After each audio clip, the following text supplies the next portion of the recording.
I want to talk about one of the core doctrine of the Jehovah's Witnesses. JWs confuse me. They think only 144,000 people get to go to heaven when Jesus returns. So why do they get to keep trying to get more members? So the 144,000 is a select few who go to heaven to rule with Jesus Christ over a perfect earth. So not everybody is accepted into heaven. Most of us would be here living on the earth, getting it back to its perfect intended form, much like it was in the Garden of Eden. At Armageddon, all of the non-believers like yourself and me will perish, but the good Jehovah's Witnesses will stay here. It's apocalyptic literature with a lot of visions, symbolism, even gematria, etc. It's not something that you just read and understand. There's a lot of esoteric and behind the scenes things that are going on that without the context you wouldn't understand. Dude was having a literal spiritual psychosis. He was under a lot of stress and duress. He was going through some shit, and it's evident in his writings, which was popular at the time, that type of apocryphal literature, revelations, visions, prophecies. Back to the Jehovah's Witness doctrine, and this is how it goes.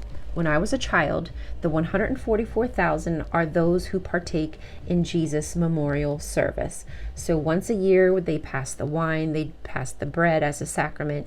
And if you are chosen, if God's Holy Spirit comes upon you and you know, okay, I'm chosen, I'm one of the ones who is going to heaven, you drink the wine and you eat the bread. And this is a symbol to everybody to say, okay, this person is chosen by God to go to heaven.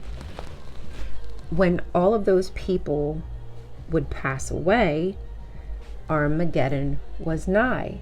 So as the numbers of the 144,000 dwindle, because they were chosen back in 1914, Russell, the man who made this doctrine, he was measuring pyramids. So you can see how well strung together this theology was, right? Shit, I'm running out of time. Yeah. Realistically, all those Jehovah's Witnesses from 1914 should have passed away by now. So they make new light, and new light pushed out the generations another 20 to 40 years. They pushed the timeline out to make it seem as though the 1914 doctrine is still relevant because it's one of their core teachings. What happens if that goes away?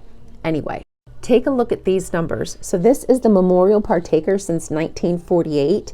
And as you can see over here, the number is increasing, which is an anomaly. It should not be increasing. It should be going down as these older generations are passing away, the ones who were chosen. Is this a result of spiritual psychosis, much like happened with the writer in Revelation?